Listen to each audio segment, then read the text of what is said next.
What up, dudes, and welcome back to the YoVideogames podcast. I'm Matt. And I'm wearing a Dead Game shirt. I'm Andrew. Yes, you are. Yeah, I am.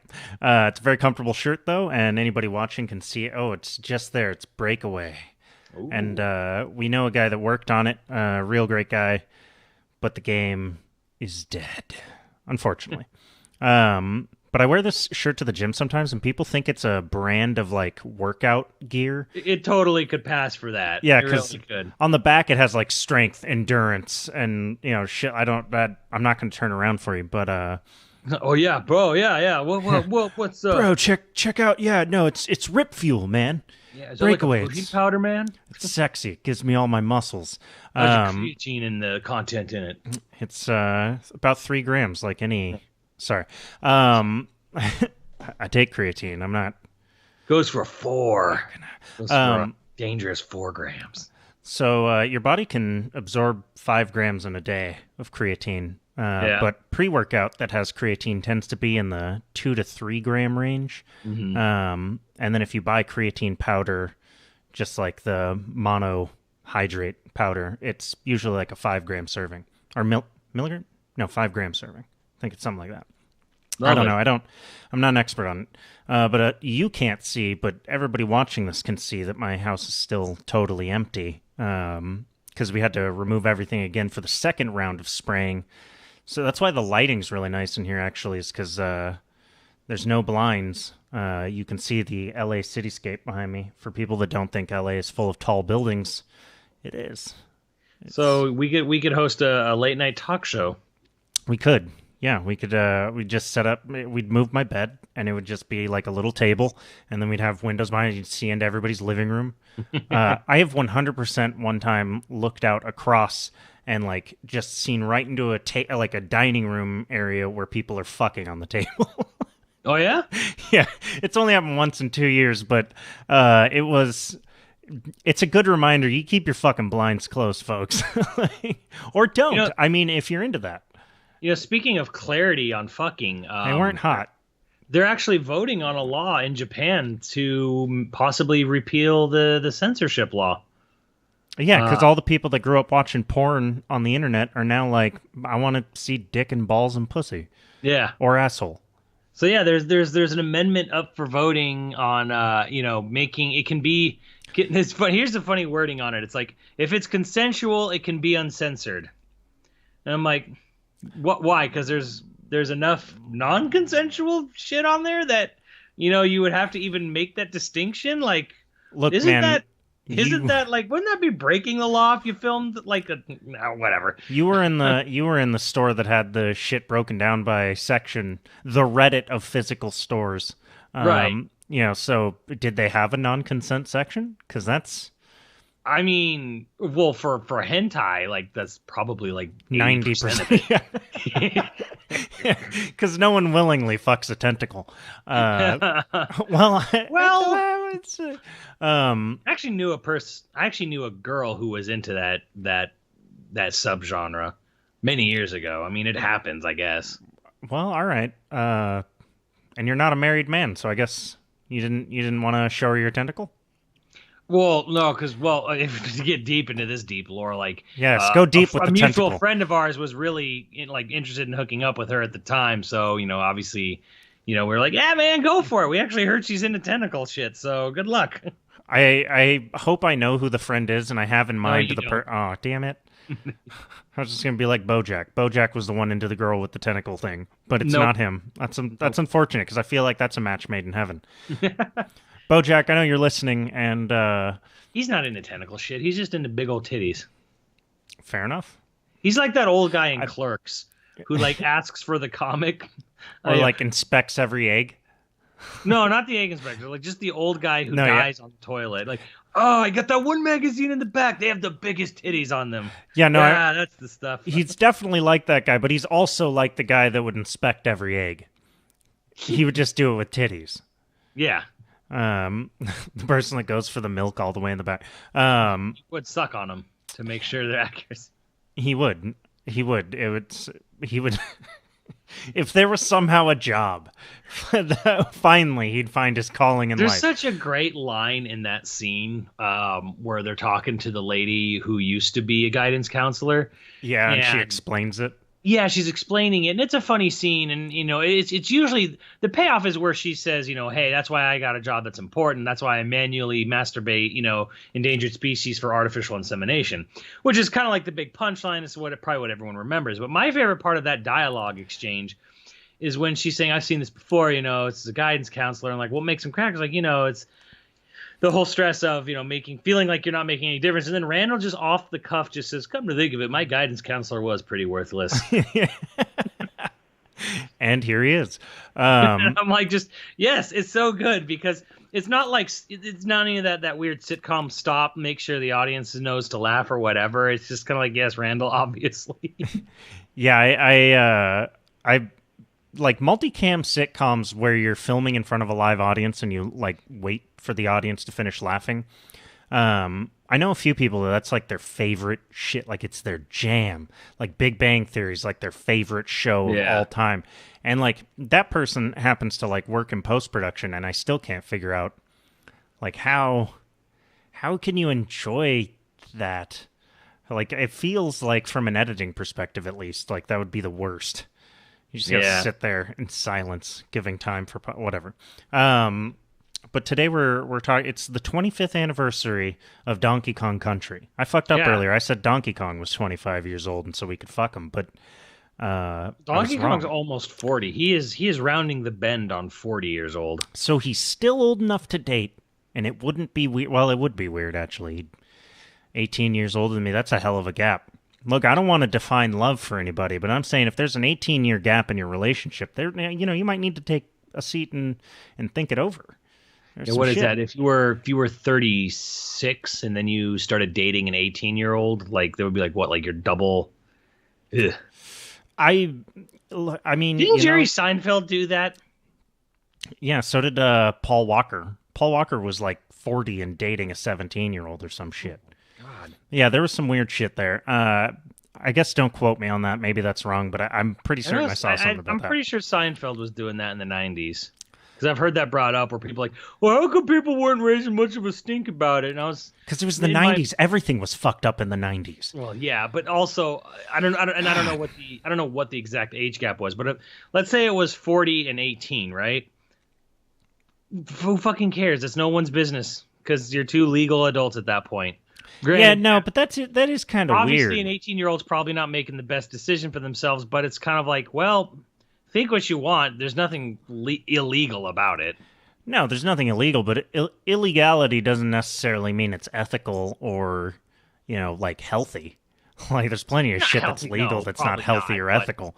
No, I mean, ethical is kind of like... Speaking as someone who was a teenager, teenagers are easy to manipulate.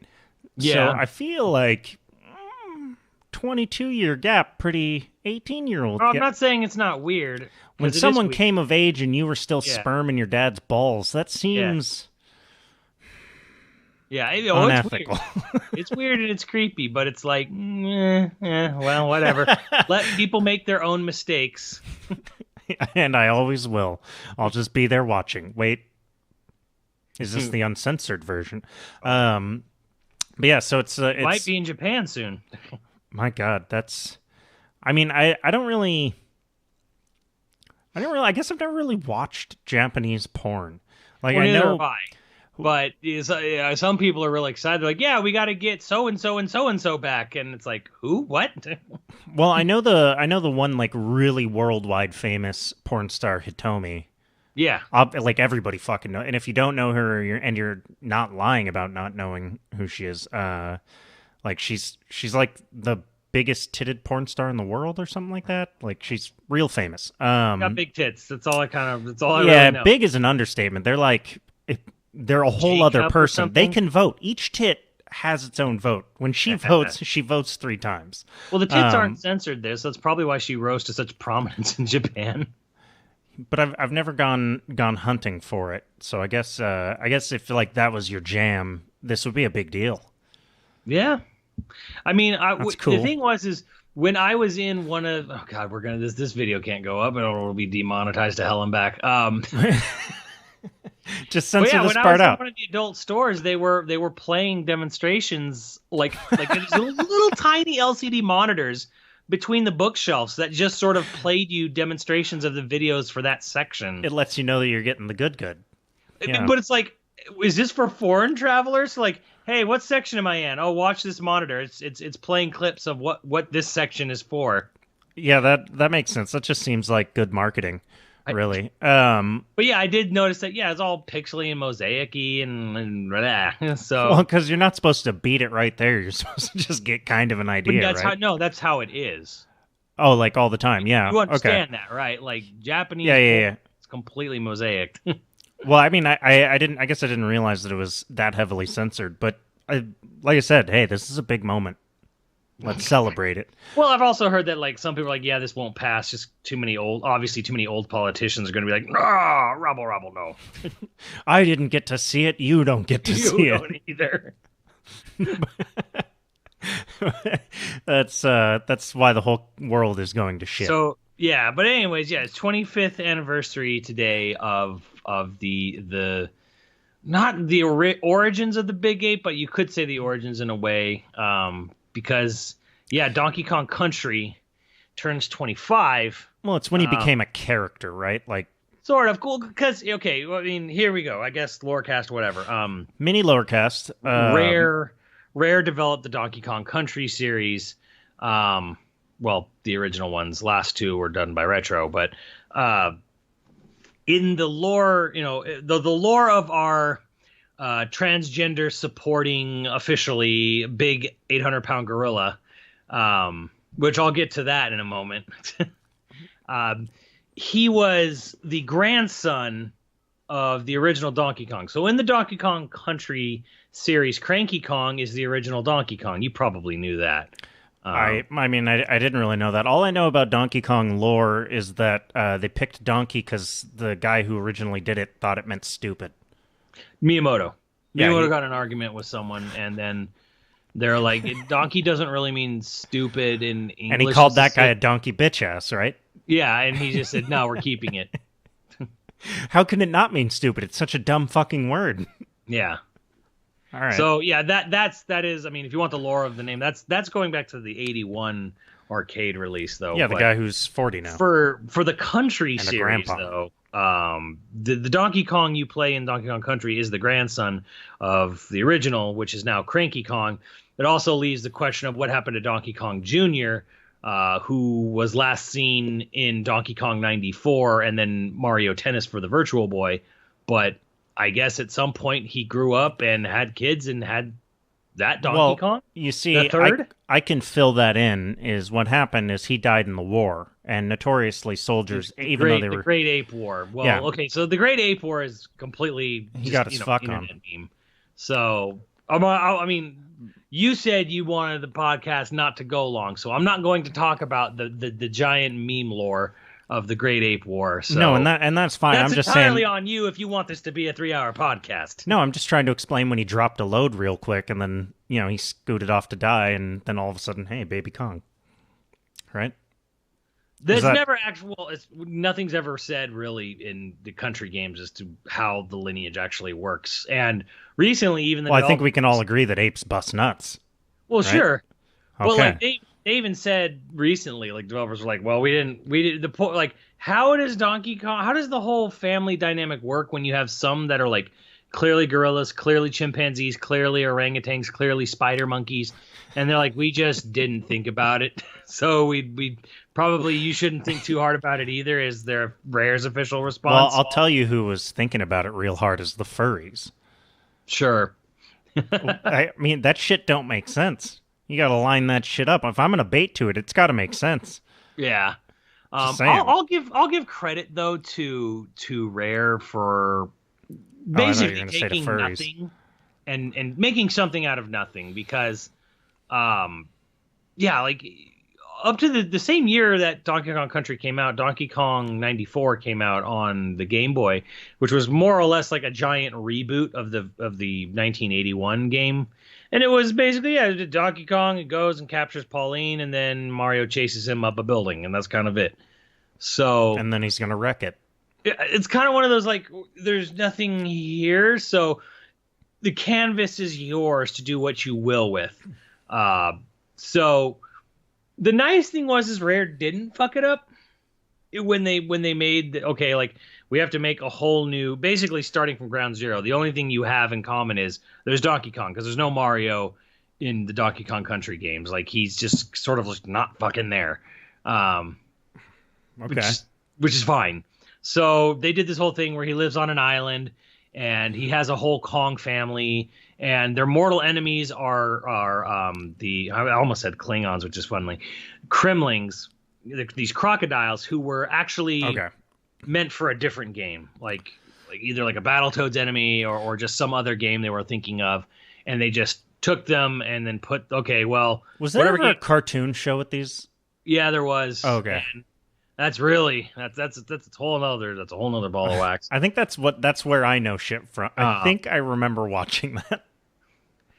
I'm sorry. It wasn't great.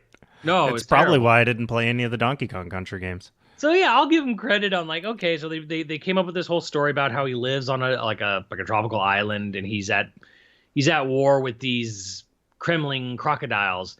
What doesn't kind of make sense, and it probably even Rare probably thought it was a stretch, but they're just like, fuck it, was that the whole plot of Donkey Kong Country was that King K. Rool decides to steal Donkey Kong's banana hoard.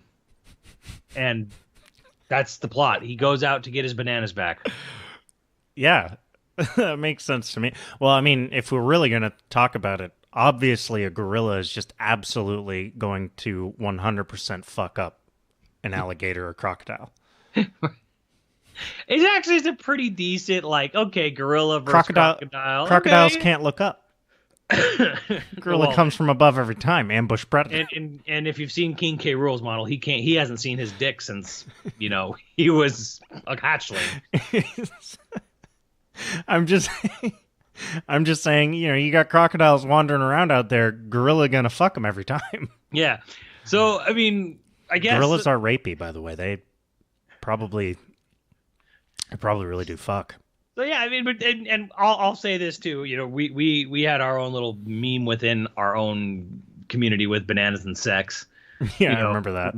We're playing Donkey Kong when me and Max were playing Donkey Kong Country originally, and yeah, I mean, why else would Donkey Kong be needing all those bananas? Like, maybe Donkey Kong's biology functions differently, and the bananas are basically like aphrodisiacs for DK, which he uses to go on his violence and love sprees across the island. You know what it is? It's all the potassium that's in a banana. Yeah. So he just, he needs it because he sweats so much from all the fucking. Yeah. It's just bananas and sex. Hairy. Yeah, and I mean, fruit, good source of energy, guys. Probably, I don't know. I was going to make a joke about his cum. Never mind. You know what? Let's move on. I feel like I just scarred myself. Yeah, there you go. But yeah, that was, like I said, I give him credit for basically creating a new lore off of an old character that had kind of just more or less vanished. Yeah. So they added new characters, of course, too, like Diddy Kong, who's a spider monkey, and you have Candy Kong, which they acknowledge was weird because she's Donkey Kong's girlfriend, but she's bipedal, where Donkey Kong is hunched over, like on all fours, like a normal gorilla, which doesn't make a lot of sense. And Funky Kong, he's also bipedal. Nice. Just weird shit like that. But like, as much as we fucking, just keep cracking the sex jokes on Donkey Kong Herder, Rare was not innocent of this either, because they're rare and they put sex jokes into everything. Everything. I mean, the first enemy you encounter in the game is these beavers that are called Naughty. Naughty beavers. G-N-A-W-T-Y. Yeah, it's G-N-O-T-T-Y. G-N-A-W is how they spell it in the game. And then like the boss of World 1 and like World 6 is really naughty beaver and like extremely naughty beaver. And DK must crush that beaver to get his potassium back. I gotta be honest with you. It's a good mission. crushing beaver. You gotta crush those beavers. You know, if it and existed it's funny today, too, because like when you crush the beavers, they make this little meow like pussycat sound when you crush the beaver. Like meow. That's fucked up. It was there, man. The subliminal messaging was there all the way from the start. There's got to be like a Pornhub user or like an OnlyFans account called Naughty Beaver. There is now. I mean, there will be soon. Sign up for my OnlyFans, guys. So yeah, I mean, I guess I could go into like the dev history of it and everything. I mean, obviously, like I should mention, it's hard to like brush over the fact that the big thing about the game was that it used SGI graphics, CGI graphics. Basically, they got an SGI workstation that Nintendo bought a bunch of them for Rare, and they would render out a 3D model like a movie, and then they would convert each frame of that into a 2D sprite.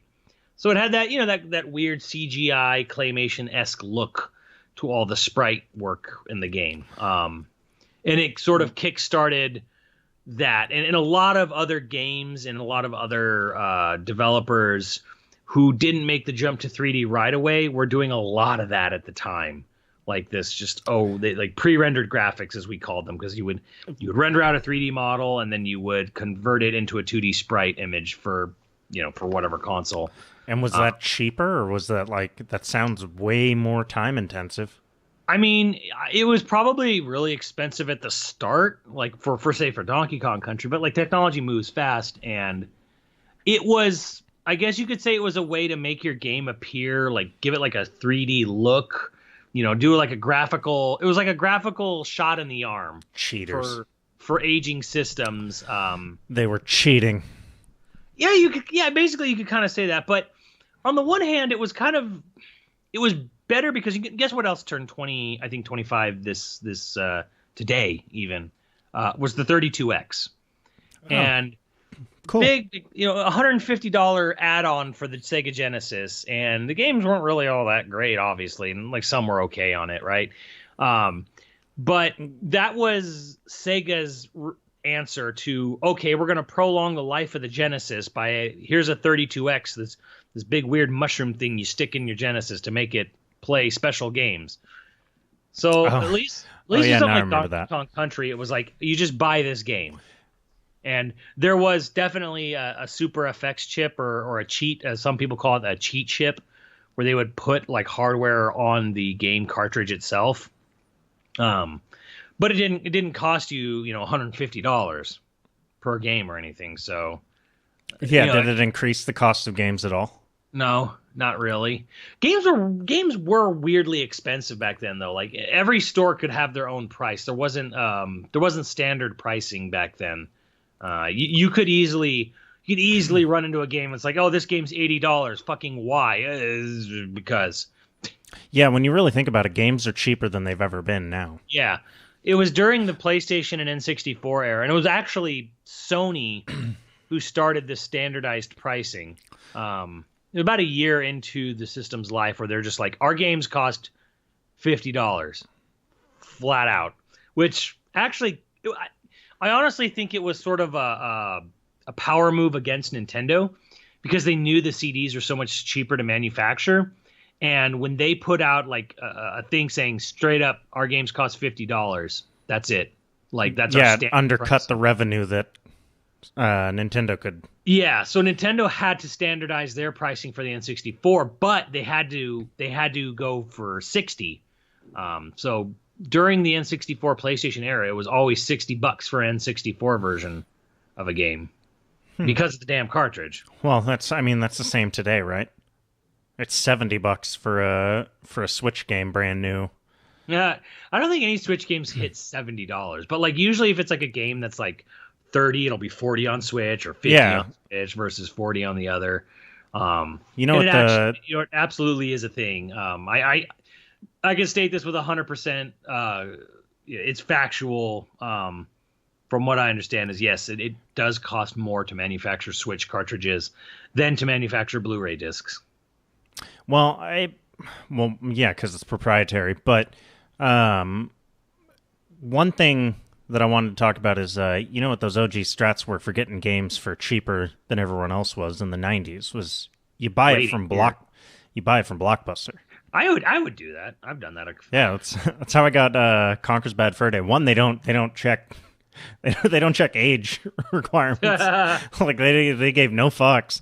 I mean, like you said, Rare always had sort of like a little hint of naughtiness in their shit, and it just kind of came out full bore in Conker. It really did. That was I feel like that was their game to like blow off steam. Yeah. But which is really interesting because before it was Conker's Bad Fur Day, it was 12 Tales, Conker 64, and before that it was Conker's Quest. And originally the idea was that it came from the KI development team, and they were so tired of doing violent, gory shit that they wanted to just do like something colorful and not as just dark and gritty. And then that took so long that eventually they just came full circle and were like, nah, fuck it. Now we've done the rest of Rare had done too many kiddie games by the time Conker was sitting around in development hell, that it just turned into, okay, we're done with kiddie games. Now we just want to make a, grotesque game again. And it ended up as Conker's Bad Fur Day.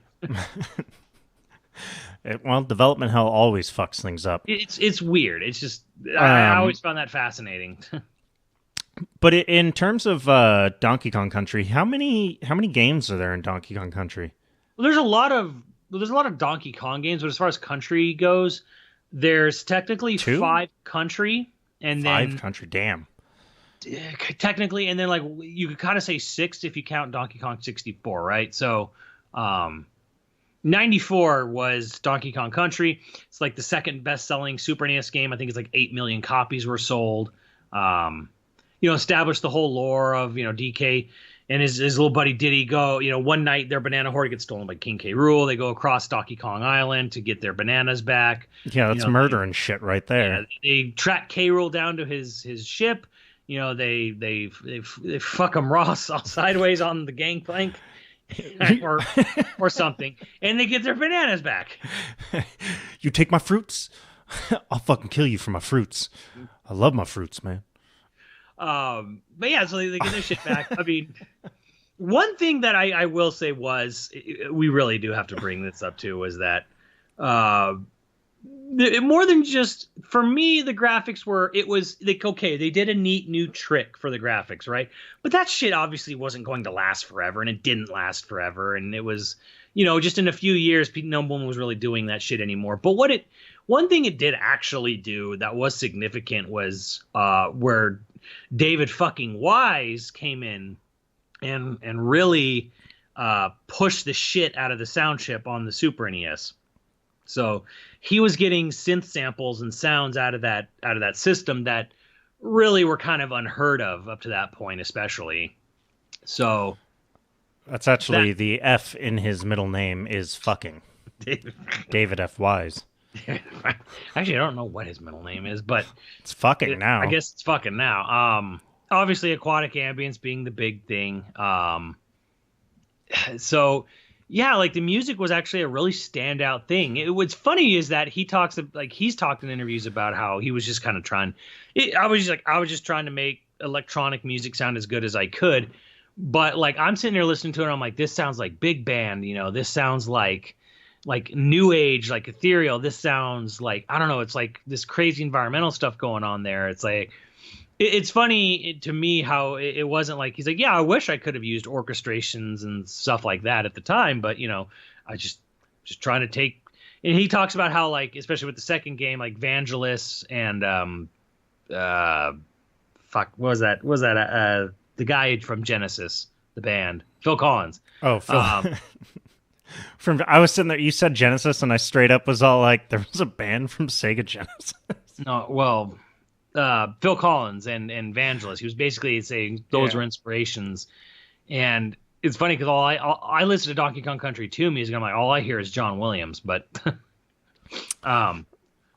is not downplaying it. Yeah, that's not really a diss. It's like that's still pretty epic. So yeah, like it had really good music for the time. It had, graphics that were a new look at the time. Well, that's one of your favorite soundtracks of all time, right? Yeah, for sure. I've actually had moments in my life where I've been under something like crazy's going on, and I've actually just, when I get a moment to myself, I'll actually like listen to just some of David Wise's music just to like sort of calm myself down. Well, you also told me once that was the soundtrack that you played so that you didn't nut too fast your first time having sex. So, okay, that's canon, guys. Write that down. Put it everywhere. It's 100% canon. Well, he is a saxophone player, so I feel like so you'd nut faster. Every good gamer should have at least made love to David Wise's music at least once in their life. I wonder how that would have gone over in my own life if I would have just started playing video game music. Like when depending on the track, you wouldn't even know. Like, I mean, if you were playing if you were playing like the credits music to Donkey Kong Country Tropical Freeze with the fucking crazy saxophone going and shit, yeah, everyone's just gonna be like, you just seem okay. Cultured. you'd seem cultured. Yeah, that's fair. So is there any actual story at all to any of these games? Like, there's not. Well, yeah. So like I said, the first one was about the banana horde getting stolen. Well, yeah, but that's a premise. That's not really like a, like there's no lore there, right? We're not talking about fucking Zelda level, obviously. But yeah, I mean, is there? Because something spawned all the memes, or is it just an easy? Was it an easy game to fill in story for, so you could have something like the Great Ape War? And... what's funny, interesting was that if you look at the instruction manual for the original Donkey Kong Country, and some people are like, "What are those?" It's actually very finely detailed. Like, even though what they're describing isn't all that interesting, but like you look at like Donkey Kong Country and Diddy Kong Racing, and they're actually fairly eloquent or at least pretty descriptive about like. The setting and the atmosphere of the games that they're taking place in. Because some young writer finally got to show us stuff. Yeah, it's like if you were the kid who was reading the instruction manual on the way back you got your head filled with all kinds of like these deep, these deep, thick jungles full of like mist and, just usually you could just like feel like the humidity coming off, the pages, whatever. And you get home and you're like, and then you play the game, and the game's pretty good too. So it's like you see what they're going for there, it was actually a lot more. I took notice of this back in the 90s where I was like, they're really detailed with their description of the atmosphere in the Rare games versus like the Sonic games and the Mario games, which were just kind of like, Sonic is just going on vacation after feeding Dr. Robotnik. And then he goes to Angel Island, and this guy there, Knuckles the asshole, he stole all his Chaos Emeralds. It's kind of like, okay, like it's just very much like to the point. Sonic's a bad dude with bad tude. Like, he's gonna save his furry animal friends from that big asshole Robotnik. Which, by the way, I don't know if you noticed, they're using the name Robotnik for the movie. Sure, I know they are. It's wrong, but Hollywood does all sorts of things that are wrong. It is correct. Hollywood does all sorts of things that are wrong. I could start a petition. The only correct thing they've probably got in that film. But anyways, hey, that's not fair. They redid Sonic. Yeah. Well, they got him right now, and he looks good. So did you hear how they actually went to Tyson Hess and the guy who did the opening animation for Sonic Mania? But didn't that guy just get fucked over? No. I thought he got fucked over recently. Like he's done so, not making another Sonic, even though he should be. No. You're probably thinking of the developers. He's just an animator and an okay.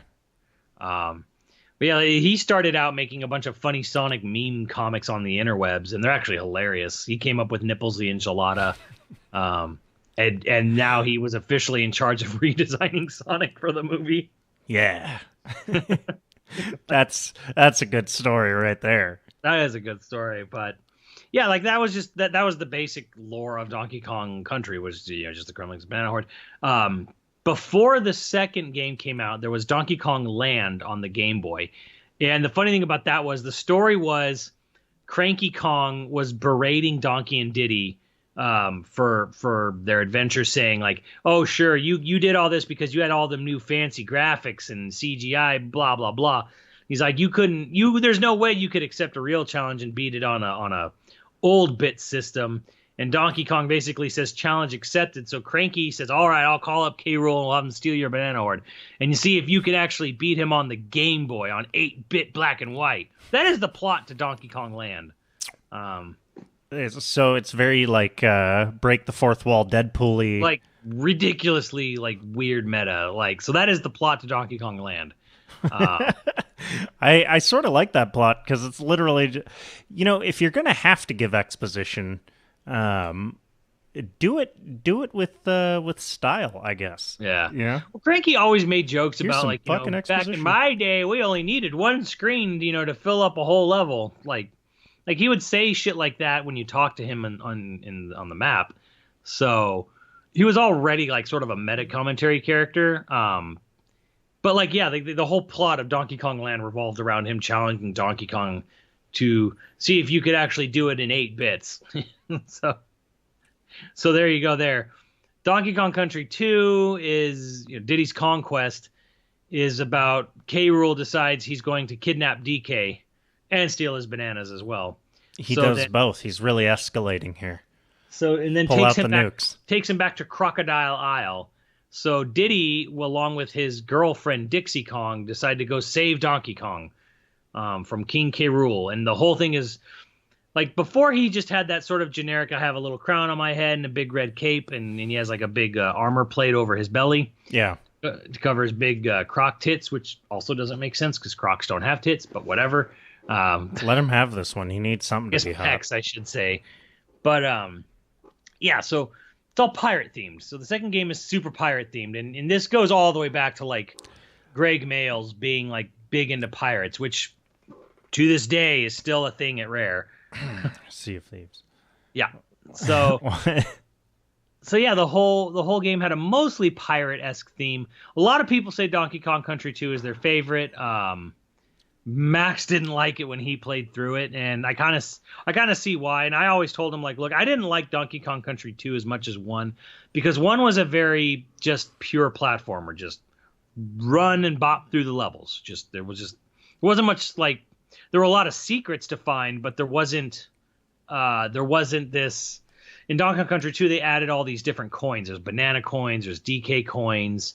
I think there's like another coin type maybe as well. So it was a collectathon? They added like collectathon shit. Like you had to like use coins to save your game now. Okay. So stuff like that. And what Max particularly didn't like about it, and I see where he's coming from, was that a lot of the challenges in Donkey Kong Country 2 are about like waiting. You have to like wait to make the perfect jump because it is a much harder game. And there's a lot of scroller levels. There's a lot of levels that are just dependent on you waiting for some factor to come into play in the environment and then execute on it. You can't speed run. There's not a lot of opportunity for that. I guess I didn't realize that he's a speedrunner. He's not, but like he just didn't like the fact that it's like, okay, because again, it's a harder game, and if you fuck up, then it's like, okay, you go back to the checkpoint. And then, you're doing a thing again where like, you're hopping slowly from like, from not a branch to branch, but like they're like in the swamp and you're like hopping off of those like, what are those? Not pussy willows, like those big cat of nine tail things, whatever, like those cat's eye things. Oh, okay. Cattails. Like you're just hopping from big cat tail, and you have to like wait for like certain things to occur or bounce. Like you have to wait for an enemy to shoot a bunch of barrels out of a cannon and hop off each one of them, but you have to wait for him to like start firing. And so there's just a lot of shit like that he's just not a fan of in DKC 2. Fair. And I kind of agree to I don't. I'm impressed with Donkey Kong Country 2 because like every level is super unique. Like there's a completely new gimmick to each level in that game. And I find that pretty fascinating that they're able to do that for every level. But yeah, it's also not a game that I find extremely fun to replay. Because again, a lot of it is just like you're going through a haunted forest. You have to wait for the wind to be blowing a certain direction. You have to wait for these ghost sperms to materialize, to grab onto them. You might think that's weird, but if you see it, you know exactly what I'm talking about. So it's a harder game. It's a darker, grittier game. I don't find, and people hate, some people don't agree with me. I don't know what you're saying. I don't find the environments as good in Donkey Kong Country 2 as 1. 1 was nice because everything was very nature driven, more or less. Like there's the Kremling Industries, but it's like, yeah, that's the factory level. After the first 2 worlds, I feel like it's kind of eh. Because first world is all pirate ship levels. So you're on a big old giant pirate. Every level's a pirate ship theme. The second world's in a volcano. So it's like, okay, it's a cave and lava. Like, never seen that in a video game before. Yeah, I got to be honest with you. I almost never like volcano levels. Yeah. So you got that. That second world is a volcano. The third world is a swamp and an amusement park. Okay. All right. Swamp, I'm kind of like, amusement park can be fun. Like, it really depends on how much they put into it. It's just kind of like, okay, and then you go to like a haunted forest. Haunted forest is okay, and then you just go to like a castle, which is just a bunch of like, it is a dank castle, you know, whatever, like dungeony stuff. It's not like, because the first game is jungle, mines, forest, which is just Endor. There's an excuse to use Endor. Nice. Snowy mountaintops, Kremling Industries. They got kind of lazy on the sixth world, which was caves, because you already had mines. And then it was just then the last boss. But yeah, this one was like pirate ship, volcano, swamp / amusement park, haunted forest, dungeon. So, okay. I mean, well, when you just say it like that, it sounds every bit as interesting as the first one. But again, I can't stress enough that like it's just I've never played them. I'm a whore for environments. Okay, like that is my kryptonite, my Achilles heel, what have you. Like you want atmosphere, you want an environment. I want a good atmosphere, I want a good environment. And like, when you're in a cave with lava, you're in a swamp, a really, really dark swamp. You're in a dark forest. Well, it's not like these games had a lot of like exploring though. It's no, not but like it's more like the color theming, if you will. Like it's just like dark swamp, like dark cave, dark swamp, dark dungeon, dark forest. It's like, I don't know. Okay, I'm kind of getting sick of looking at the color. Like it's all dark, yeah. Yeah. So that's why I'm like not a huge fan of Donkey Kong Country 2's environments. Like good levels, but I still think it's a really good game. I really do. But I like the first more because I feel the first is yes, it's easier, but it's also just I enjoy the environments more. I like the sort of ease of just I can just flow through the first game. Second game, it is very much a stop and go challenge. And then the third game after that was Donkey Kong Country 3 Dixie's Double Trouble, and that game just took place in Canada. Even people who are big fans of the whole series will admit that like the third game is like it's just Canada, the dangerous land of Canada, because it takes place in what's called the Northern Hemisphere, and it's just Canada. It's just woods, just every variation of Canadian woods, snowy, not snowy, sawmill, like lake woods, like it's Canada. The Pacific Northwest is what it is. Yeah, you play and you're just like, wow, this is just fucking Canada. Okay. And the whole game, everybody's very polite. The whole game basically takes place in a similar motif. David fucking Wise did not do the music for Donkey Kong Country 3. Eveline Fisher did, she did a few tracks on the first game, none on the second. And she did most of the soundtrack on the third. The interesting thing about the third game soundtrack is that when came time to port it to the Game Boy Advance, they found that the music from the sound chip used for the SNES did not translate well to the Game Boy Advance. So David Wise had to rewrite, because I don't think she was working for Rare anymore. He had to rewrite the entire soundtrack for Donkey Kong Country 3 for the Game Boy Advance version. And personally, I've heard both, and I'm like, yeah, David Wise, this is way better, personally speaking. That's not fair, though, because, like, it's David Wise. Yeah. So, like, the dude was already legendary by that time, wasn't he? Yeah, he definitely had gotten known by the time. Like, how many games did he have under his belt that he was, like, well known for? Yeah, he definitely had definitely a good chunk of titles under his belt by the time, it came time for the Game Boy Advance version, like, whatever, like, mid-2000s. Yeah. But it's like, I don't think she was a bad composer, because I actually really like some of her tracks for the first Donkey Kong Country. It's just, Yeah, I would say David Wise's music was just better overall. His take on the third game.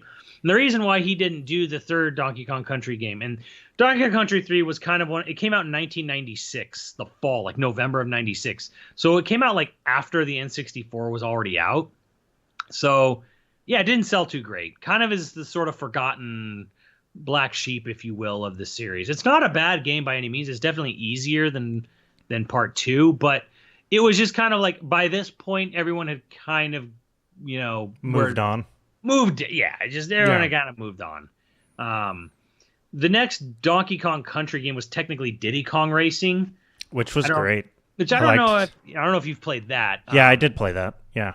David fucking Wise did the music for that game, and I really wish I could hear like a full big band version or a full orchestra version of that. Like, I would love to hear what that would sound like with real instrumentation. Did you like Diddy Kong Racing more than Mario Kart at the time? Absolutely. Are you talking about Mario Kart 64? Yeah. Yes, absolutely, 100%. Yeah, I liked Diddy Kong Racing more.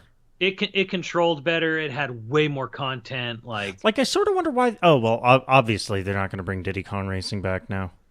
They brought it back for the DS. They did. They did. They had a sort of quasi port remake on the DS, and it even had your own track editor on it. Oh, that's kind of cool. I actually own it still. I think it's right in front of me actually. Yep. Yeah, I did. Diddy Kong. But yeah. Yeah, apparently it really sold under expectations. Just so Nintendo kind of abandoned the whole idea of it. That sucks. Yeah, the crazy thing of the story was Diddy Kong Racing was that originally it was RC Pro-Am 64. And I don't know if you remember RC Pro-Am on the NES. No, not at all. So obviously you race RC cars. It was like an isometric racer.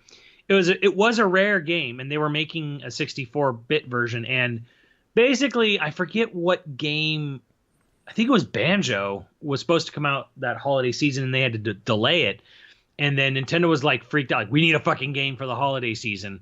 And they basically pushed Rare to finish up RC Pro-Am. They're like, okay, so that was like way closer to completion. Like, all right, here's what you're doing. Fuck RC cars, Diddy Kong. In their defense, they're totally fucking right. Turn on this light here. They're totally right. Fuck RC cars. Give me Diddy Kong. But Diddy Kong then became a character in Mario Kart, right? Yeah, he did. He was in Mario Kart Wii. Okay. So it was kind of interesting in the sense that, like, you can kind of tell it wasn't meant to be a Donkey Kong Country game because other than Diddy Kong and Crunch the Kremling, there's no connection really. I mean, there's bananas they put on the track, which they could have easily swapped out for something else. There's like no connection to the Donkey Kong Country games at all. It's about the Whiz Pig, the intergalactic wizard, who came in and took over, Timber Island, because like Timber, like the whole plot of that game is just yeah. He's called the Whiz Pig. Forgot all of this. You forgot all of this. Yeah, the plot of the game was the Whiz Pig, the intergalactic wizard, came and took over Timber Island, and Timber sent out a call for help to Diddy Kong, who answered the call and went to go help his friend, and Crunch the Kremling followed him along, see what was going on. And he also invited Conker and Banjo to come along, and they have to compete in this big racing tournament to beat Whiz Pig to get him to go away. See, that's the plot for Diddy Kong Racing. It had a story mode, had a lobby. Like, I love Diddy Kong Racing, one of my favorite car racers of all time. That's who they need in all Mario Karts all the time, is obviously Conker. Yeah. But it was based off, you see, on Conker his for Smash. Original cutesy. And the thing is, when the DS version came out, they had to scrap Conker and Banjo out of the roster, and they replaced them with like Tiny and Chunky from Donkey Kong 64, I think. That's sad. So yeah, no Microsoft owned characters for the DS version. But if they did one now, Microsoft would allow them to use them. Oh yeah, totally. So all of our Nintendo listeners. Yeah, and I love Diddy Kong Racing. Came out like November, December 97. Great game. I think it's better than Mario Kart 64. I think it controls better. I think it runs better. The only thing is that there's only 2 deathmatch arenas versus Mario Kart's 4. But let's be honest, you only really played one or two places in Mario Kart 64 anyways. You only played on fucking block for it. Honestly, I don't even think I played any of the deathmatch and stuff until like the GameCube Mario Kart. I can't remember playing. No, I guess I did play it once or twice because we did have four controls. I personally, I felt Diddy Kong Racing offered a lot more bang for your buck personally than Mario Kart 64. I think Mario Kart 64 was like, it was one of the earliest N64 games. It was Mario Kart. I know what that is. So obviously holds a lot of nostalgia for people. I was already getting on in years, so I wasn't like playing Mario Kart 64 was like, this was not my first rodeo with the kart racer. You know, so a lot getting of people on like, in I years. love that. I was one of my first video games. I played it so much when I was 4. I'm like, yeah, do you really think you formed a well-rounded critical analysis of a video game at 4? Like, come on. Come on, buddy. I mean, a lot of people hold on to those loves for their entire life. 4 years old, and they hold that opinion forever. And I could go into a whole rant about, you know, because I'm currently playing Shenmue 3, and the game's fucking horrible, but it's horrible because the originals were fucking horrible. And it's you could have just said it's Shenmue. It's Shenmue. It's 100% Shenmue. And it sucked then, and it still sucks. I remember a friend DJ loved Shenmue, and then I started pointing out all the shit about Shenmue that's just like, and he tried to replay it, and I guess I accidentally ruined it, so he canceled his order for Shenmue 3. And I felt so bad. I felt like I robbed him of some childhood innocence, and I wasn't trying to. And then I realized, like, that's all the podcast is. It's just you ruining my childhood innocence. Just you stealing from me my love of games. You're the Grinch. You're the Grinch of video games. Yep. Green pubes. All right, good night, everybody. We'll see you next time. So, yeah, they're actually, I guess you could call it a breathing room because it was like 94, 95, 96, 97 for Diddy Kong Racing. And it was a 2-year breather after that point for Donkey Kong. Nothing in 98, right? I don't think... What year did Rare get bought by Microsoft? 2001. 2001? No, 2. Sorry, 2. 2. Really? That? I guess, yeah, the original Xbox came out way long time ago. So, yeah, like there was probably Donkey Kong Land 3 or something on Game Boy or something. I'm sure it came out in 98 for something like that, maybe. I don't know. But 99 is when Donkey Kong came back, and that was for the much memed and maligned Donkey Kong 64. Which was sort of like the pinnacle or the ultimate culmination of the 3D platformer genre. It was everything you hate in the world. Oh, everything. Well, not me, but everyone else. You hate 3D platformers.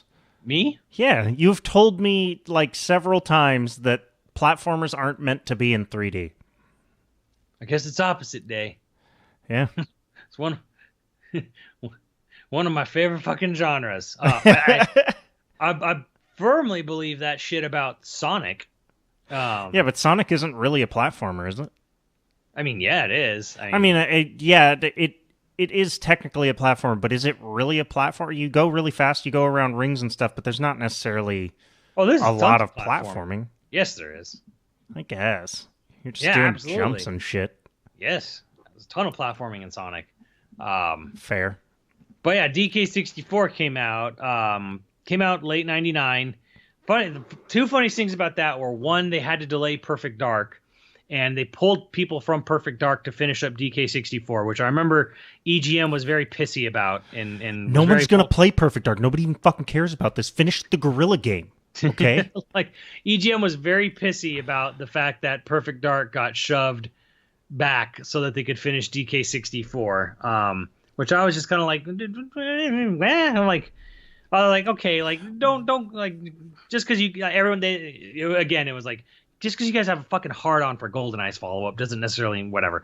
But the other thing was that they found a game breaking glitch super late in development, and they noticed that the glitch didn't occur if you had an expansion pack put in the system, even though the game didn't actually need the expansion pack for anything. They just found that it was some memory leak RAM issue that was circumvented if you had an expansion pack. So because it was so late into production, they actually had to make the game an expansion pack only title, and they had to bundle an expansion pack with the game because it was their big holiday title. I remember, yeah, this is the only reason we got an expansion pack. Yeah, and Nintendo was apparently super fucking pissed at Rare about this. Yeah, well, yeah, because the expansion pack was like easy money for them. Yeah. There was very few games that needed it. Yeah. There was very few games that actually even used it. They used to just like yell. Didn't they used to say like, oh yeah, it makes every game better? Yeah. It makes the resolution better. And sure it does. Okay. Sure. So yeah, that happened. The game kind of it's taken on a life of its own. Like most people don't like it because there's like way too much shit to collect in that game. Which I don't understand the complaint because I'm like, that's what you do in a 3D platformer is you collect shit. They're fucking Easter egg hunts. That's what they are. And people are like, I don't like collecting so much shit. And I'm like, then don't ever play the genre because that's what you do. That's like complaining that there's too much racing in Gran Turismo. Like collectathons are. I don't know. I think if you can make the collecting interesting, I don't really have a problem with collecting. When I have a problem with collectathons is when you have to keep going back to the same area later in the game. To be fair, DK does fuck up on this point. DK64 does fuck up on this point a fair number of times. Yeah, where you have to go back over and over and over. There's a lot of backtracking because you just got to switch the Kongs out and you got to go back to like a switch barrel. Yeah, fuck and all that. There's a lot of similar or repeated mini games that you have to do. So it's a stuffed as fuck game, but yeah, there's definitely some problems with the fact that there's so much fucking shit in the game, and a lot of it is repetitive or backtracky, you know. So fair to a point. But just the idea that there's too much shit to collect, I'm like, okay, that's not a problem. You know, like you could argue other points that, you know, hey, like too much shit there's too much minigame dumb shit in the game. But I still enjoyed the shit out of the game. I still played it. Grant Kirkhope did the music for DK64 rather than David Wise, because at the time, David Wise was working on Dinosaur Planet, which was supposed to be a big fucking send-off for the N64.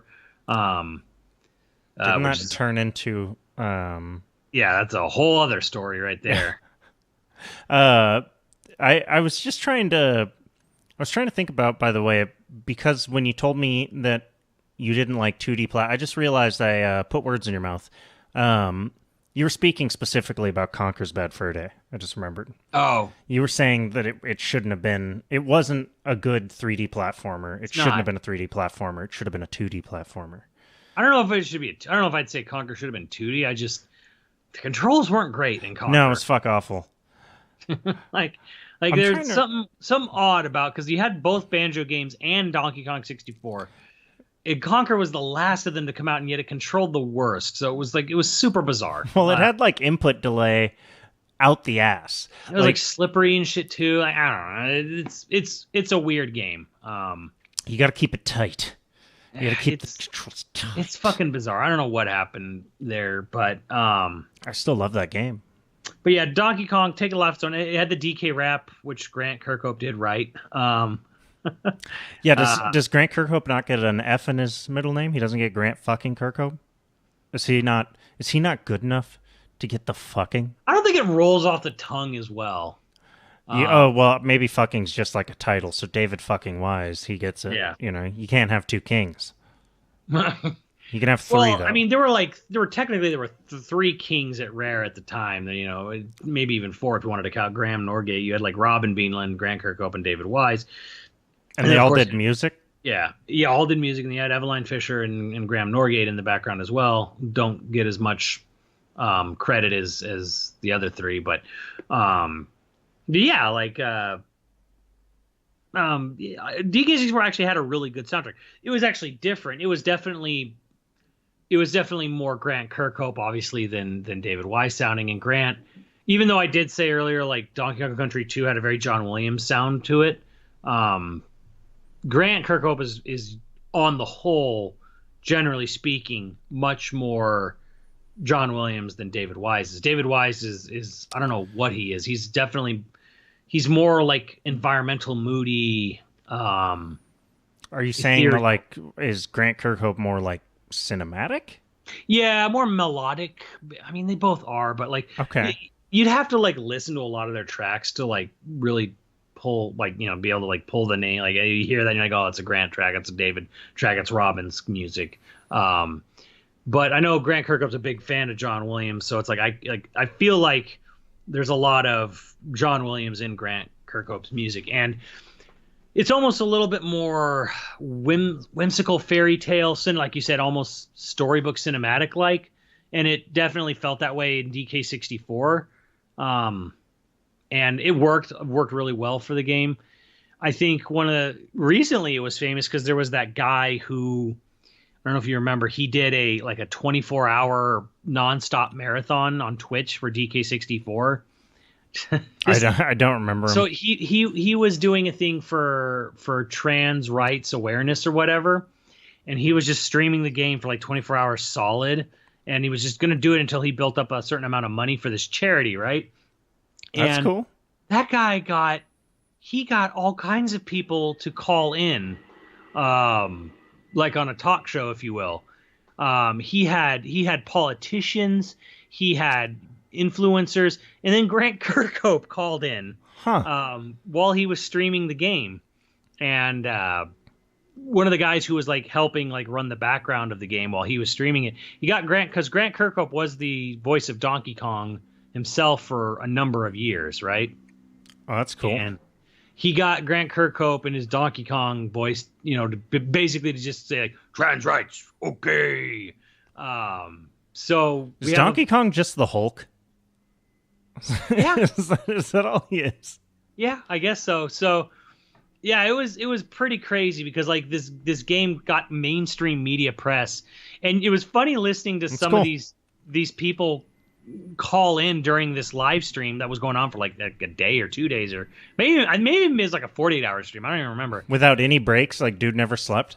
I think he took small breaks. I don't know. Like tripping balls. He was fucked by the end of it, but yeah, it was funny. Like people who would call in and be like, you could tell they had no idea. Lindsay Ellis, who's a film critic on YouTube, she called in and she was kind of trying to gauge how it kind of worked, because she knows a little bit. You have to help me out here. The one, I think she's from New York, Alexandria Cortez. Alexandria Ocasio-Cortez. Yeah, she called in in support of it, and how do I not fucking remember any of this? Well, I remember her name, I just don't know how to pronounce it, but she actually was able to like grasp the concept of the video game pretty well. But then again, she's young, because I was like, oh god, a politician's calling in. Good luck explaining this.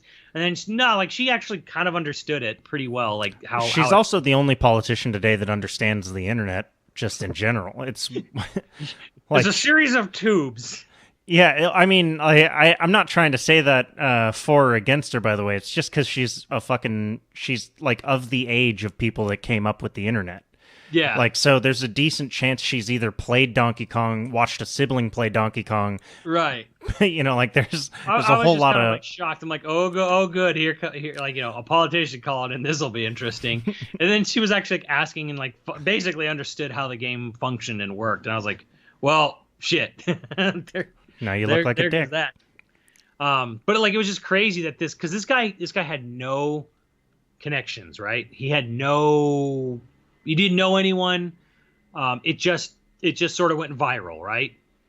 For like the days he was playing it, the couple days he was trying to just do this charity stream, and it just got mainstream media attention. So again, you got the actual people who worked on the game calling in. You had people who industries had nothing to do with it. They just wanted to call in and blah, blah, blah. So Nintendo themselves, of course, had no official involvement with it, because I'm sure they were like, oh no, a charity. Like, a charity for what? Oh, we're going to stay away from that. We don't want to be anywhere near controversy.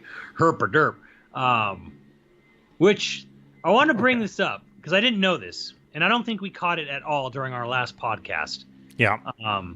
That game from Don't Nod that Microsoft's publishing, Tell Me Why. Yeah. You know, with the Weezer Not Weezer song. Oh, yeah. That did you know that the main character in that game is trans? Um, I don't think that was in the trailer. I don't think they made no, a I don't deal know. out of it I or didn't know anything. at all. I actually like heard it and then I looked it up and I'm like, yeah, it's the first game to have a trans protagonist, and Microsoft's publishing it. And I was like, Ballsy. what? It is actually kind of ballsy, in a way. It's good. I'm super thrilled for them on that. I mean, that just blew my mind. I just thought I'd point that out since this is Trans Awareness Week. yeah, from a major like marketing standpoint, Middle America scares the shit out of companies. And Yeah. you know, that's not to say like Middle America is any more or less anti-trans than the rest of the world or America. It's just everyone basically, like, Middle America's kind of the stand-in for like the average dude. You know, the average Joe's not gonna, Middle America's gonna. Every stereotype you can think of is real. You go to Oklahoma and every fucking fat, like overweight, like American stereotype you can think of is absolutely reality. Yeah, but then we also we have listeners from Oklahoma that we know 100% don't adhere to any of those stereotypes. So it's like, No. Well, of course not. I'm not saying everyone in Oklahoma is fat. Everyone in Oklahoma is fat and shitheads.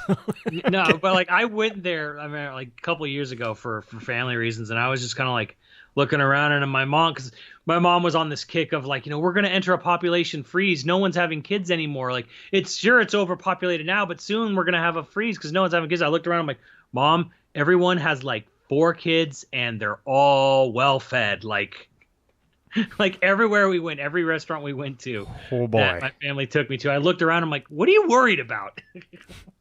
No, but like for her, like she was worried about the entire globe. Like the human race is gonna die out. No one's having kids. I'm like, everyone's having kids. You just, but also just let us go, man. Yeah. It's probably more, maybe we could just fucking go. Like you need to start having kids. It was probably like not insidious, but it was probably like a subliminal like push on her part. I want grandkids. Stop pulling out, Matt. Just bust all kinds of nuts. I don't even care if I know the girl. That's what. Stop wearing condoms. No, but the reason why. I guess like every dude does. We just hate inconvenience, I guess. Condoms are the worst. If we don't, I don't know how many, probably very few female listeners, but let me just tell you, those things suck the life out of you, like literally. Pretty much all contraceptive sucks in some way. Mm-hmm. But they're horrible. I remember like 5 or 6 years ago, there was like this big thing going around of like how the Middle East is outbreeding us. No, I guess this is like 8 years ago now. It was like at the height of like everybody's real Islamophobia. Like everybody in the country was kind of like it. It wasn't really like people weren't pointing it out yet, I guess, or maybe I was just ignorant to it at the time. But I remember that was there was an internet video that was going viral on YouTube.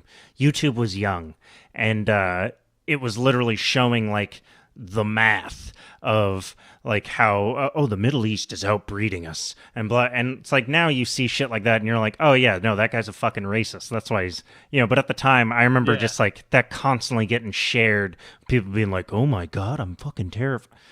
It's so annoying. This is why the internet shouldn't have boomers on it, by the way.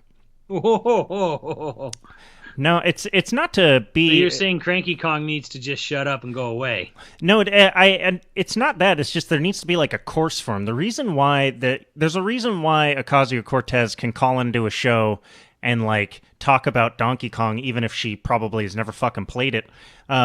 It's because much like yourself. Yeah, we're a digital generation. Like, we came up with the internet when the internet was young. Like, Gen X, too. Gen X was the forgotten generation. They built the internet in a way. But, like, millennials have seen the transition into modern... It's why, like, when boomers click on clickbait bullshit, most clickbait articles are targeted towards them as a generation, on purpose. The reason that works is because, like... boomers don't use ad block. Find me a fucking millennial that doesn't use ad block, but like find me a millennial that doesn't use ad block without first knowingly choosing not to use ad block. There's plenty of people that choose not to use ad block because they want to support the websites or whatever. But like, most millennials know how to read the room when it comes to an ad. They know how to choose clickbait. I've had things where mom's like, I googled something and it said this. I'm like, Mom, that's the ad. That's like the first. Like, she's like, look, it's the first thing. I'm like, Mom, that's a fucking ad. That's what I. It even says ad right there. I'm like.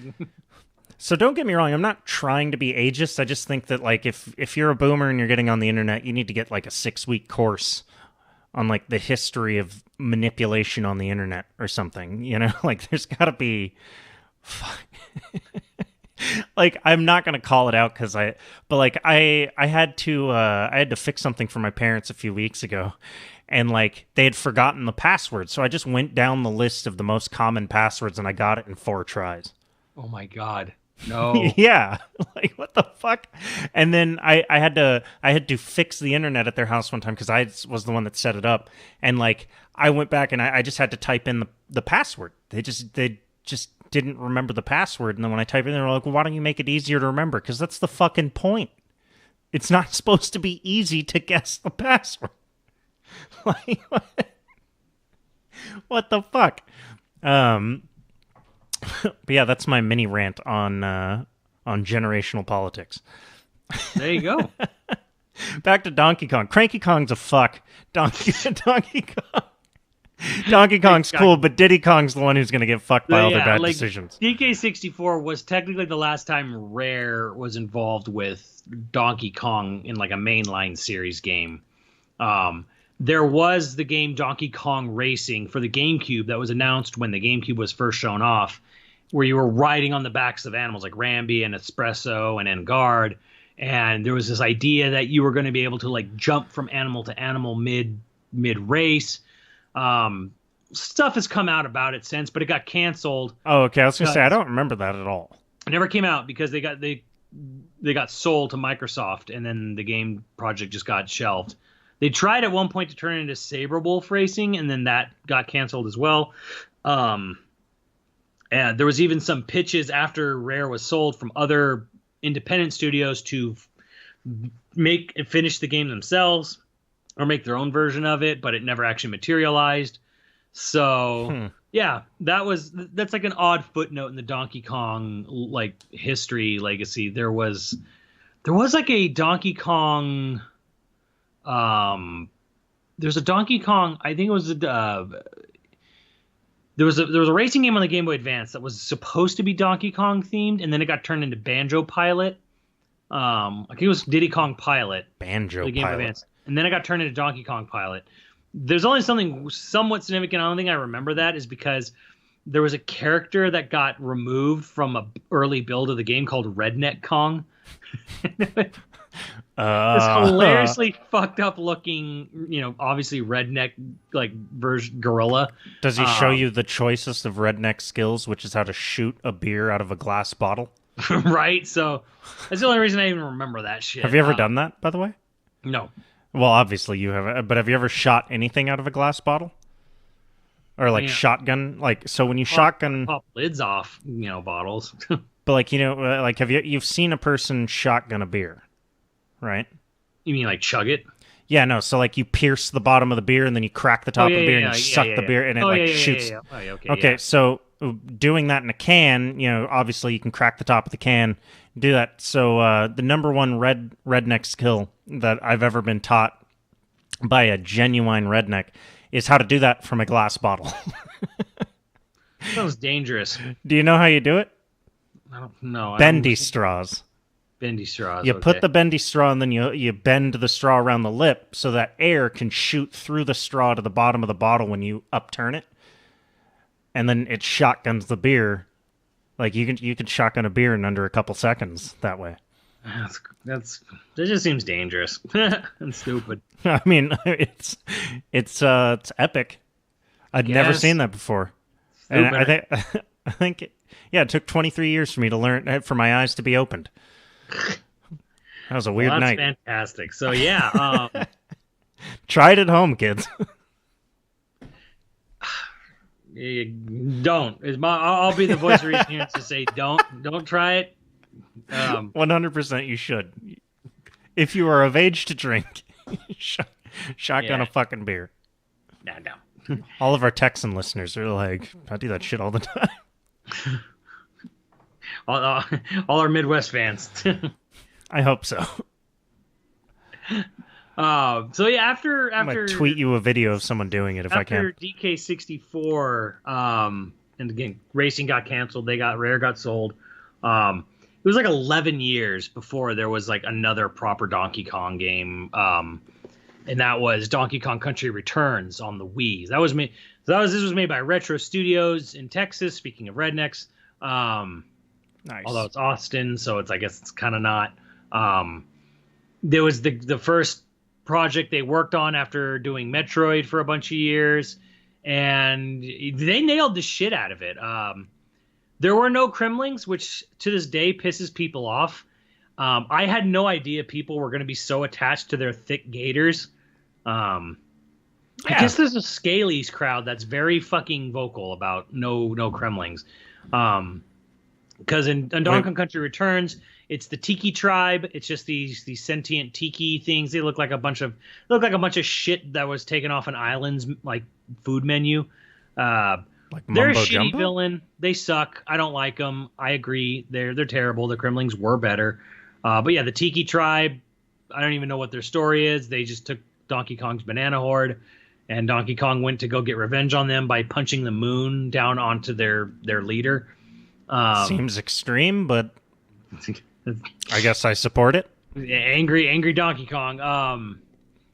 The game is fantastic. It does have a bit of a fuck up though, in that you have to shake the remote to roll, which you can hack to remove that and make it an actual honest to God button, which improves the game dramatically. So it's a great game, probably one of my favorite games that came out in 2010, and then I really like it.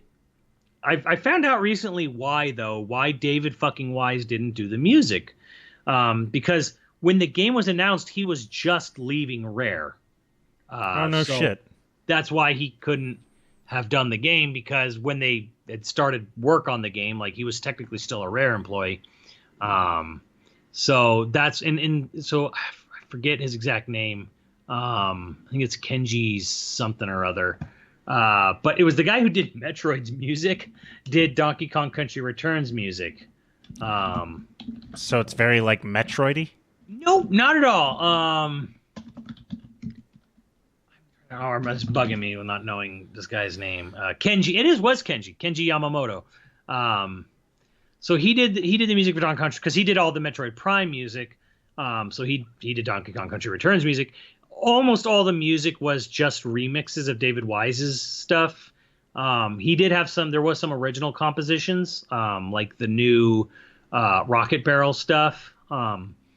So, and I think he did a decent enough job, but it didn't stand out, because almost all the music was just a shot-for-shot remake of the first Donkey Kong Country game. The game's fantastic though. Play a hacked version if you can. Don't play the way it meant to be played. Why? Because you have to waggle to roll. Okay. There was a weird mechanic that, again, like Retro was like super confused by, where Miyamoto really insisted that Donkey Kong should have a blow ability because there wasn't enough sexual innuendo. So if you hold down while ducking and shake the remote, Donkey Kong will blow. Does he do like a he does like a and like you'll do things where like you'll come up to like these big statues and you have to like blow in their ear. And it's like, what the fuck is what the fuck? Why? Miyamoto's a weird dude. That's all I'm just gonna chalk that up to, because that Donkey Kong's blow ability was not in Tropical Freeze. He's turned it from suck to blow. So fuck. That's amazing. Donkey Kong. The image of that. Fuck. So that's funny. Like Retro knocked it out of the park. They did a great fucking revival of Donkey Kong Country, and then they went quiet for a few years, and everyone was like, "Okay, what are they making? what are they making for Wii U? It's going to be the first HD console. Oh, it's going to be Metroid, isn't it? Or maybe something brand new. Metroid or brand new would be so great. And then it was Donkey Kong. People were pissed that Retro made a second Donkey Kong Country game. Is this Tropical Freeze? Tropical Freeze for the Wii U. We were fucking mad. And you were amped. I was just like, but Returns, I'm like, Returns was good though. Okay. Look at Donkey Kong. But Tropical Freeze is one of my favorite fucking games. And they did get David fucking Wise back to do the soundtrack. And what's significant about it is that David Wise, I mean, technically, so he did the Game Boy Advance version of Donkey Kong Country 3. Well, he came to fuck, right? He did a great job on it.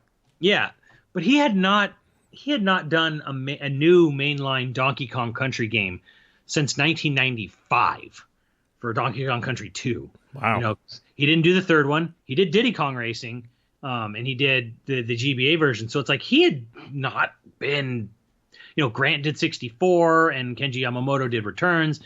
So it's like he had been away for a while, but like think of making a game on Super NES to making a game on the Wii U.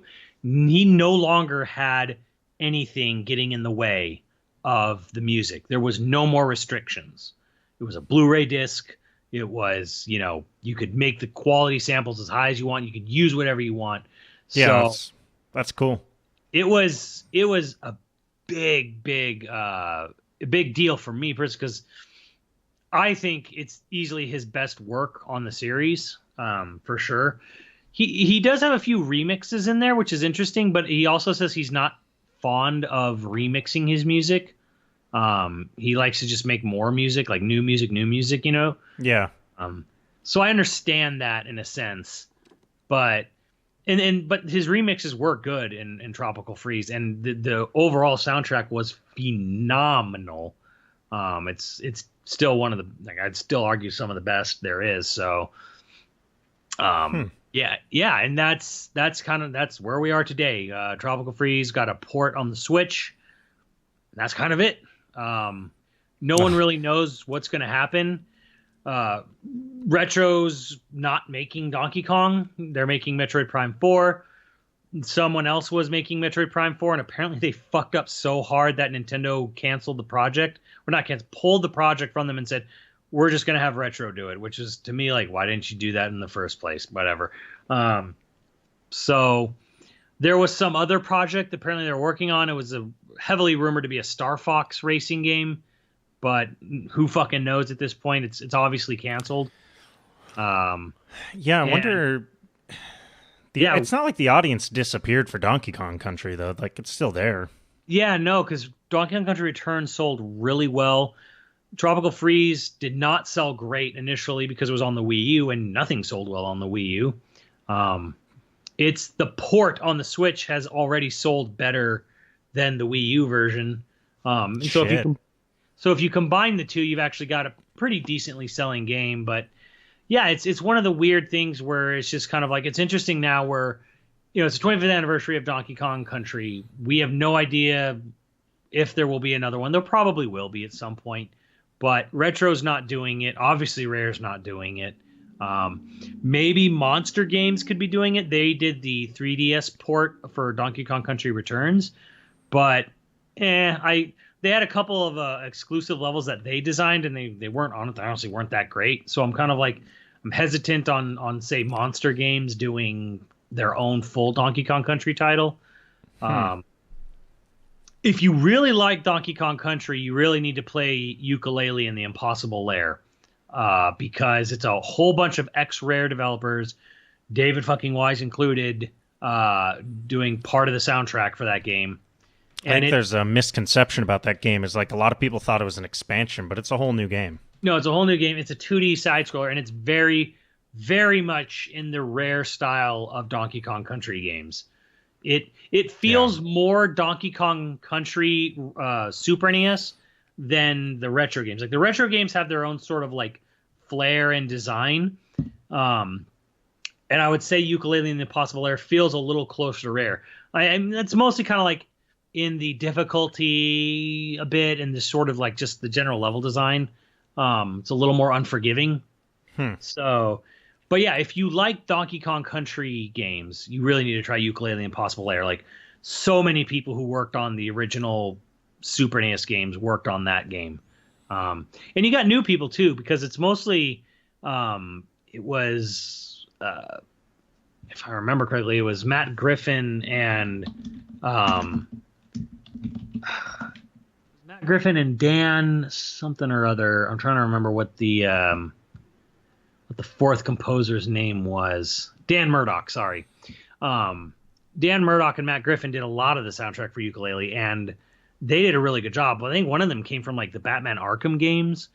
But I don't really remember the music for which is weird because like they have history of doing game music in the past, like on the 360 era and stuff. But I'm like, really weird how like their music really stands out in Yooka-Laylee and the Impossible Lair. So does David Wise's, so does Grant Kirkhope's. It's super, super good. I really can't recommend that game enough if you like the Donkey Kong Country games. So yeah, I mean, that's available on like fucking everything. So that's pretty cool. That's our one-off Lorecast on, I guess, the more like a production history. There's not a lot of lore in. Yeah, and I think I explained all the lore except Tropical Freeze. Tropical Freeze was about the Snowmads, these Viking penguins and walruses that decided to take over Donkey Kong Island and make it their new snowy paradise. That's it. That's the plot. It's strong characters. And they kick Donkey Kong and his family out, and then you have to go from island. You have to island hop to go back and reclaim your island from the Snowmads, which to me is just the Snowmads work just as well as the Kremlings. Yeah, but so earlier you used the term scalies. Is that an actual thing? Scalies is furries who are into scale creatures. Like reptilian? Reptilian. Dragon, reptilian, yada yada. Man, the internet has really like opened the world up to like all the different kinks and... That's what I'm saying, because like some people are like, Snowmads are better than the Tiki Tribe, but they're still not the Kremlings, and I'm still upset about that. Bring K-Rool back. I'm like, what is it about a big fucking fat gator that you guys are like... Do you? I'm like I said, I'm like, is this like a Scalies thing? Like you're not happy with penguins and walrus Vikings. You want your fucking crocodiles back. It's like, look, when you're aching for the croc, you gotta have it. All right. As always, we've got producers to thank. But if you want to hit Matt or I up, you can hit us up on Twitter. I'm at FunkMachine, PhunkMachine, or you can hit up Matt at Doom Assist Me, or on his Twitch channel, which is Assist Me Doom. Assist Me Doom. And the videos are going strong. People seem to dig the video versions of the podcast, which go up usually a couple days after the audio version comes out. I guess has there been any feedback on videos or problems with videos, or it's probably mostly just people like it, so cool. That's a good thing All right right now. I'm glad it's working. But okay, so our producers for this month are Brooklyn, Defran, Rasputin's Dick, Captain Piddles, Miles Uncharted, Heavenly Booty Bandit, Gigas Cronus, LCL Mayhem, Online Persona, Top 35, Hockey Kong 64, Scroonami, M Ninja 21, and Ziggy Z. Due to the week was John O. Did I forget to call him out in the beginning? I think we jumped right into the breakaway. Because you had your own little jokey intro. So you might have forgotten to call out John O. It's all my fault. Due to the week was John O. Thank you, John. I'm sorry that I forgot to call you out at the beginning. And we will catch you next time, dudes. All right, later, dudes.